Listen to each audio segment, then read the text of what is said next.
What's up, everybody, and welcome back to the Highlanders Workshop. We got a deck spotlight today with a very special guest. My buddy Jared is in the house with us. He and I have been playing Magic together for, almost 10 years now? Yeah, in the neighborhood of that. We're some OG EDH players. And today he's here to talk about his Negan deck, which is something that's fun and exciting. It's a deck that I've never played with or against before, so I'm very anxious to dive into this deck, man. Thanks.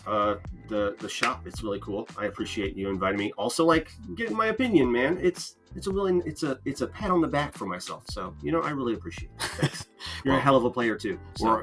I appreciate it, man. All back scratching all around over here. Right. So why don't you tell us what made you want to build this deck? I like playing Magic that's weird. I like doing stuff that cards don't usually do. I don't like playing Enchantress. Enchantress does Enchantress things. They focus around the same 20 cards. Every Enchantress deck plays those cards. Mm-hmm. Big dragons. You play dragons, you kill people. I don't want to do those things. I want to do weird stuff. And Negan is definitely that. Nothing does what Negan does at all in all of Magic. And that just draws me to it. I like strange interactions. Yes, a very unique effect for sure. That's going to make people go, wait, what? So I love that. I love any kind of a reaction I can get. It's not only about my own fun. It's about sitting down at a table and making people be like, what is this guy doing? That's a big part of the fun for me too. Okay, so that is the why. Why don't you tell us what exactly does this deck do? Right. So Negan says when a creature dies that an opponent controls, it makes a treasure. So I'm looking to exploit that as often as possible. His Enter the Battlefield ability is absolutely insane. It says when it enters the battlefield, you and target opponent secretly name a card that player controls. Okay. Then those choices are revealed, and then that player sacrifices the one that you both chose or both of them.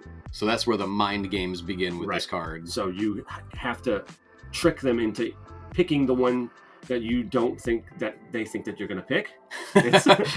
Right. It's a lot of reverse psychology and reverse psychology. That's right. And layers, many layers to it. Typically, I usually have it on my phone where you'll write the name and then have your opponent just choose the card. And then you both, that way they have theirs and you can reveal to yours, with some level of, what's the word? Integrity. Thank you. There you go. So you can all be honest and rest easy knowing that, we're being honest here while I kill two of your guys at the same time. Yeah, you want it to be on the up and up. That's right. Fuck with their heads. That's true. Great, cool, man. That's that does sound like a lot of fun. And then, so besides that fun little, secret Santa of death type interaction, beyond that, you're doing treasure stuff. Lots of treasure stuff. You're doing so. Negan triggers specifically when a creature is sacrificed, right? Yes. So your removal package, I'm assuming, is kind of tons of sacrifice things. That makes sense. That's what you want. I mean, on top of constantly clearing the board to make sure that your sacrifice things do kill just one thing at a time. You don't want to be sacrifice a creature when there's 50 elves on the table. It doesn't do anything. So you got your sweepers, you got your sac effects. That sounds like it probably does a lot of work for you. Yeah, totally. It's really fun. Great. Well, let's dive into some of the specifics and see what makes this deck so fun and special. All right, so diving into the list here, we've got a Planeswalker up top, the Lone Planeswalker, which is a card that I'm a pretty big fan of because it can't whiff. It does double duty in this deck. You're making treasures. As you'll see a bit later, a lot of things hinge on sacrificing stuff in this deck, and it never doesn't hit. You're either making 4 treasures or drawing something that you actually will find imperative to your game plan. And then it's got all the right colors. Yep. Okay, so let's talk about a few cards that you think really stand out in this deck, functionally or flavorfully, or just some things you really want to highlight about it. Definitely. Right off the jump here, Mangar the Diplomat has been carrying so much weight for me these days. It's incredible. It's great big butt that stops people from hitting you in the face. It draws you a ton of cards. Another highlight here, Tallyman of Nurgle. You jam Tallyman right after Blasphemous Act, and it does its best Grizzlebrand impression. You're paying 7 life and drawing a whole new grip. The card is nuts. I haven't seen anyone playing it, so it just comes out of nowhere. No one ever sees it coming. Right, yeah, not a lot of play. I mean, not a super old card. The Warhammer stuff's been out for, about a year? Yeah, something like that. Well, a lot of new cards coming out these days. It's really hard to get all that new stuff in rotation. Yeah, probably too many. I've got cards I feel like I've been sitting on for a year plus that still haven't found their way into decks yet. Yeah. Okay. I was happy to find a spot for Starscream, though. Up here, yeah. I was happy to find a spot for him. In my opinion, Monarch is the best mechanic ever introduced into Magic. It's so much fun. It makes people want to fight. I want to shorten games, despite being like a pseudo battle cruiser, power level 7 that I am. And you'll notice that I don't play tutors or really fast mana. It's supposed to be a 7, the hardest 7. Mm-hmm. Some of the card picks are just fun ones. But yeah, Starscream is way fun. You can like poke someone for 2, and now they're the one getting hit like automatically. Yeah, one of the few Monarch cards that makes someone else the Monarch. Yeah, so you put the bullseye on their heads. Yeah, I like it. Moving.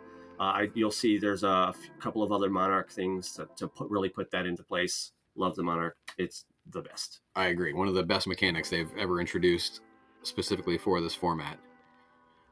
Cool. Who else we want to highlight here? Lucille on homie himself. Of course. Yeah. This is a flavor win as well as a great function. Yeah, definitely. You're looking to get paid back for your opponent sacrificing a guy. You'll get a walker to sacrifice yourself because we're not as walker. You'll get a zombie to sacrifice itself. It is just 2/2 Zombo. So Ephemerate is for the blinking. There's like light blink package stuff. Sure. When your commander's got the ETB ability, that's a good thing to have. Yep. Displacer has been carrying a bunch of weight for me. Big creatures, a lot of people playing, again, to reference Enchantress, making all those enchantments fall off. Feels real good. Definitely feels real good. Oh, yeah. Yeah, that can really sour an Aura deck's day, that's for sure. And they have been popping up, dude. I mean, more and more, absolutely. Yeah, like it's ubiquitous, right? Like the longer Magic stays out, like Enchantress gets more powerful every set. Oh yeah, because not only are they obviously printing new enchantments every set, but they're still leaning into that archetype for sure. Yeah, it's in like every commander set, right? Even in the new Fallout stuff, there's a pseudo enchantress deck. Is there? Yeah, the dog meat one. Dog meat. Oh wow, I need to catch up on my spoilers. That's for sure. Slipping, son. Slipping. Yes. Okay, so this was kind of our protection and more treasures, right? But really the ramp is encompassing some of your functionality that's specific to your commander and your deck, because you're obviously, since your commander makes treasures, when your opponents sacrifice, you can count these innocent blood, fleshbag marauder type effects as ramp effectively. Yeah, they are rituals. Innocent blood makes 3 sacrifice triggers off of your Negan, and you make 3 treasures off of it immediately. 3 treasures for 1 mana. Yeah, I love that. That's great. Yeah, and then just the fact that you can package removal and ramping into the same action is just, that's 2 of the most important things you have to do in the format. So I think if Innocent Blood said each player sacrifices a creature, you get 3 treasure tokens, it probably costs something like 4. Right? Oh, at least, yes. Yeah. I mean, your typical edict effect the typical edict effect that excludes you is going to be at least 2 mana, and that's just for the bare bones sacrifice. So I would imagine at least 4 mana. Yes, it's really good. Wrangle's Prank is insane. Now you're getting 6 treasures off of the table and removing stuff out of their hand. The lose life is a little bit inconsequential, but it's not nothing. Crime Novelist has been incredible, man. It is when all of your treasures make this little dude just that much bigger. He just grows. Yes, Crime Novelist is a menace to society. Yeah, I've been on record as saying, why would they print this card? Especially why would they print it into the uncommon slot? I mean, shit, at least make it rare. Right.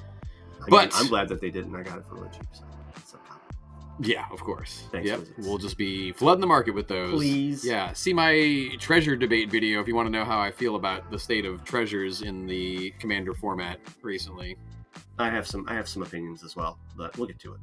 But see, this is cool though. Like, I didn't knock treasures as a mechanic. I like the mechanic. I like the functionality that it offers. I just think that they've been pumping way too much of it out. But this is a treasures deck that I can get behind because it's doing something fun and interesting. It's not just trying to max out the Oh, yeah. treasure count, On the contrary, friend, I hate treasure. I hate Okay. it. So Yes, but we'll keep going. The Sword of Hearth and Home ramps by getting you a land as well as flickering your sacrifice things, mhm, making even more treasures. I want to trigger Negan as often as possible. for sure. That's the name of the game. So gets a land, trigger your Negan, and then kill 2 more of your opponent's stuff, and you get paid back for the equip cost. Absolutely. Real strong. One more that I would like to talk about here is the Cataclysmic Gear Hulk. This is quite a house in this deck. That's true.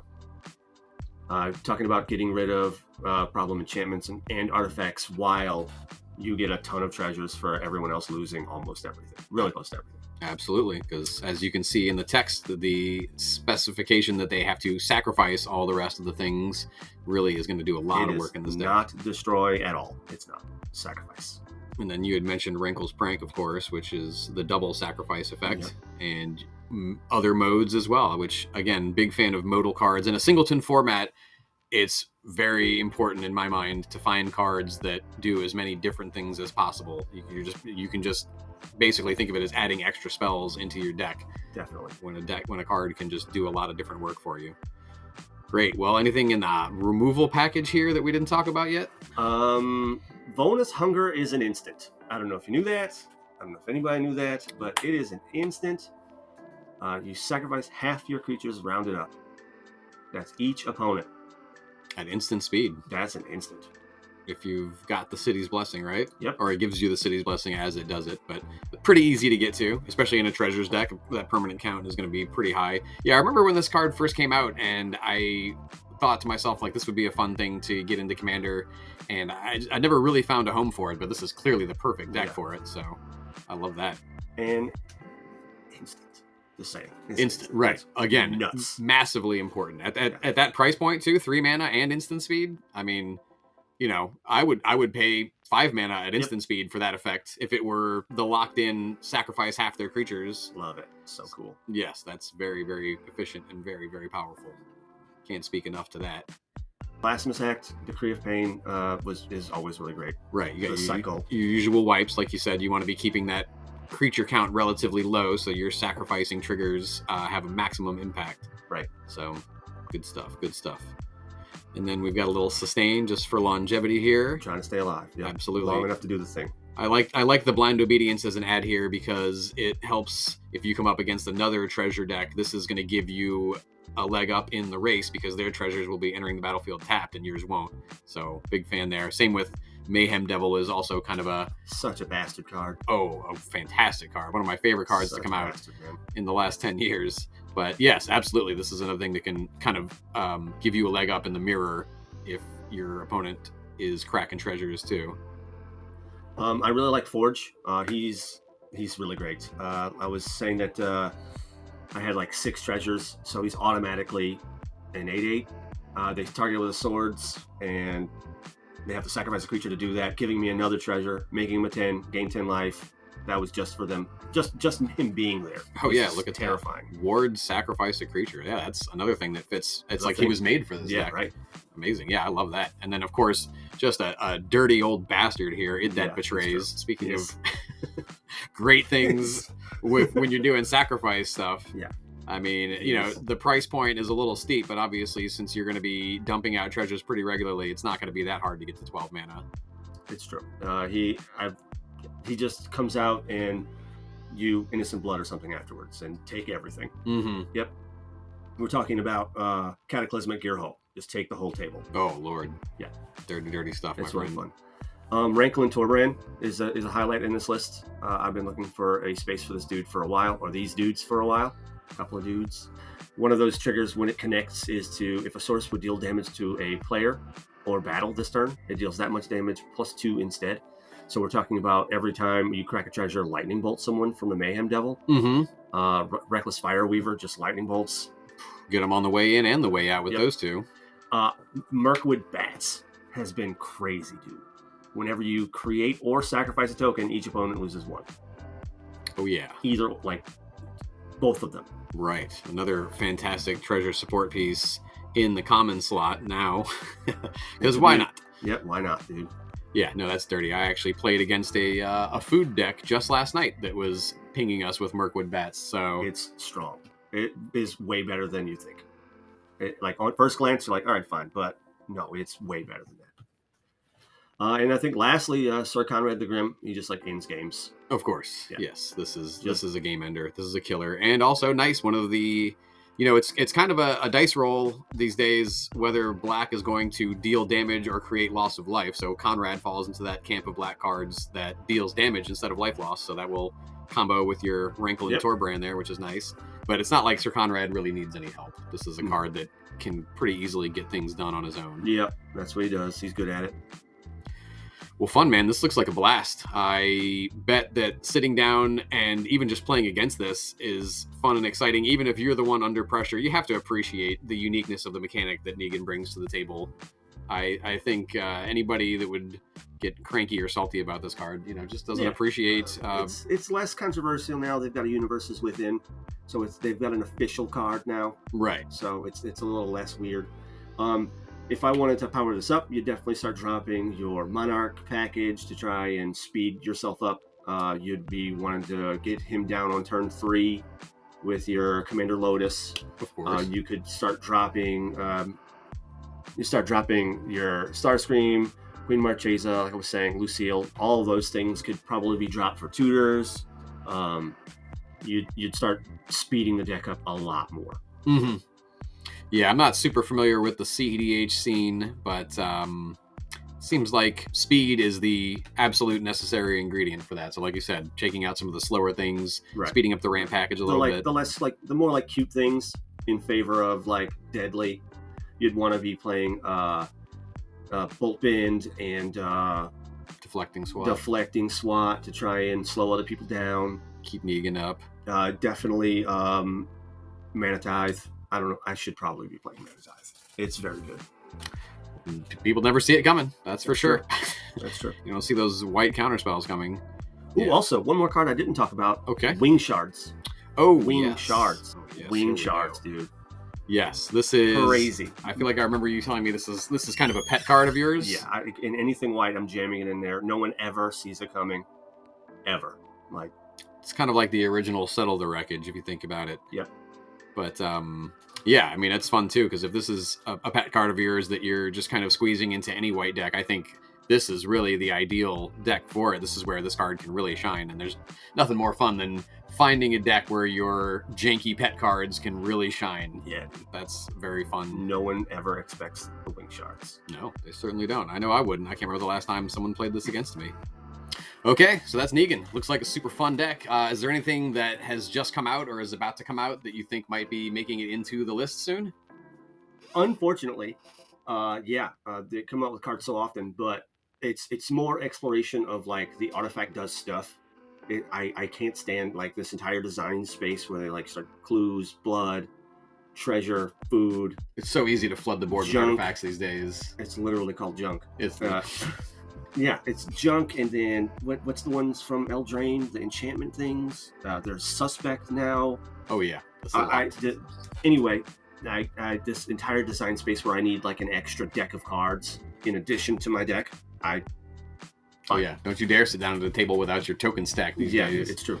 I think there's a card, Boomer Scrapper, where so junk apparently is like your impulse draw, where you like exile the top card of your library, and you can play that this turn. Okay. It's just another thing for me to sacrifice that will deal damage to somebody. Is basically, and then whenever you sacrifice a token, it gets +1/+1. So you just keep making him bigger.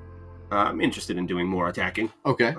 More ways to kill my opponents. Turning things sideways. I'm interested. Gentleman's magic. That's true.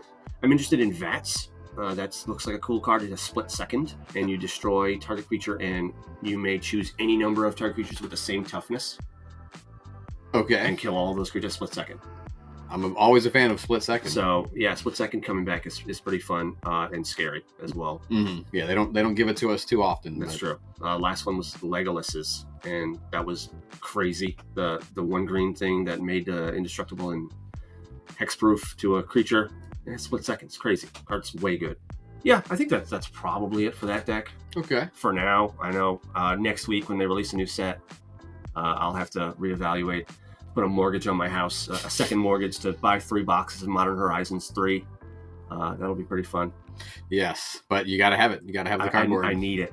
Just well, sounds like you're looking forward to the Fallout set, huh? I love that happened. I love Fallout.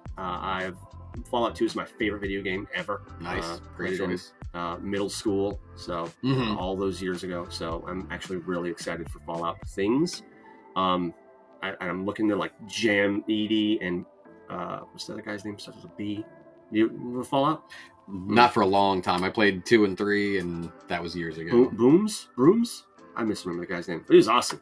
Yeah, I'm looking forward to like just jamming my favorite characters into decks, even though that they're subpar picks. I don't really care, That's fine. Yep. You like it, you like it. I know the only thing I've really seen that I want to run from Fallout is the Caesar commander. I never played the game that Caesar was in, but if you played the game that Caesar was in, you might not be too thrilled about playing Caesar because he is a douchebag. That's fine. He's not all right. Sometimes you got to be the bad guy, man. I only want to play it because I'm a first generation Italian, and people who grew up in America heard stories about George Washington and Ben Franklin. I grew up hearing stories from my Italian dad about Julius Caesar and all these people. So I have an affinity for the Roman Empire. That's not a toxic thing. It's just my cultural heritage. So, even if it's not the real Caesar, I feel like obligated to build the Caesar deck. So have you, probably know the answer to this already. Have you seen anything about Assassin's Creed stuff? No. It's a game franchise that I did not play at all. Real historical figures are going to be on cards. No kidding. Yeah, Cleopatra's on a card. I'm missing so there's a good chance that the dude might be in that set. Oh, well, if they give me Julius or Augustus Caesar for real, then I can say fuck that asshole from... He is not cool. He is a very uncool man. Character. Well, fingers crossed then. Yeah. Okay, well, what else have you been working on? I know you do a little content creation yourself. Why don't you tell us what you guys have been up to? Yeah, so I'm the Dungeon Master in a game we play every Monday. It's called Monday Night Fantasy. You can find us on Twitch. We're playing this Monday. I'm pretty excited about it. You can see what kind of ringer I get to put all these douchebags through. I played a fairly sizable group, 6 people. Okay, it's a nice game. Yeah, it's a big game, and we're really committed. We're working on episode 15. Don't miss days other than inclement weather, which is pretty nice. I got a great team. These guys really want to play, and they show up. We do like MVP awards and stuff. We go pretty hard. So really excited to get back to the game this week. It'll be fun. Monday Night Fantasy on Twitch. Come visit. Check them out. Guys, Magic fans, you also D&D fans. Yeah. Check out what this guy has to offer. Start doing some Magic content too, man. I'm about playing some games. Absolutely. Yeah, I think we're going to be teaming up pretty soon for some live games, hopefully, in the near future. That is something we want to expand to on the channel. And listen, if you like this deck spotlight video and you think your deck could be next, then leave me a link in the comments. I will check out every deck list that's linked to me, and if your deck looks like something interesting, fun, unique, or just appeals to me in some kind of way, I'll check it out. I'll reach out to you, and you might be on the next episode. Nice. So, Jared, thanks for joining me today, man. This was fun. And fun time. This won't be the last time you guys see Jared, I'm sure. You can check out his deck list on Moxfield. He's under the username JaredTheDestroyer, and I'll, of course, leave a link to it in the description if you want to see that full Negan deck as well. That's it for today's episode. Thanks for stopping by the workshop, and we will catch you guys next time. Don't forget to like, subscribe, throw me a comment, tell me what you like about Jared's deck, tell him what you hate about it. Trash, the deck's garbage. Support the channel. We're growing. Thanks for stopping by, guys.